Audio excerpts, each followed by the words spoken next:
Hello everyone! Kailan nga ba ang tamang panahon upang mag-invest o kailan ito dapat umpisahan? Okay, ang pag-i-invest po, inuumpisahan po yan ngayon. Kung kailan po tayo may trabaho, yun po yung tamang panahon para tayo mag-umpisang mag-invest. Hindi bukas, hindi sa makalawa, hindi kung kailan tayo makaluwag. Ano po, wag po natin hintayin na makaluwag tayo o kung kailan makatapos ng pag-aaral yung pinag-aaral natin, kung kailan lumaki yung sahod natin, kung kailan itaas ng amo yung sahod natin dahil hindi po yun mangyayari. Kailangan po meron tayo laging mindset ng pag-iipon.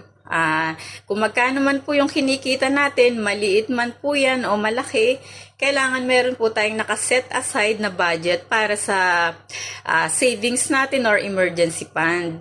Ano po, lagi po tayong magtatabi ng para sa emergency o para sa investment natin at least 20%.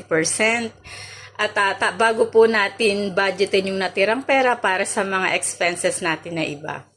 So, kailangan lang po natin na paglaanan ng ating pag-iipon para sa ganun. Kapag dumating po yung oras na nangailangan tayo ng pang, hospital o pang hindi inaasahan na pagkakagastusan, meron po tayong dudukutin. Ayun lamang po at please follow my page po.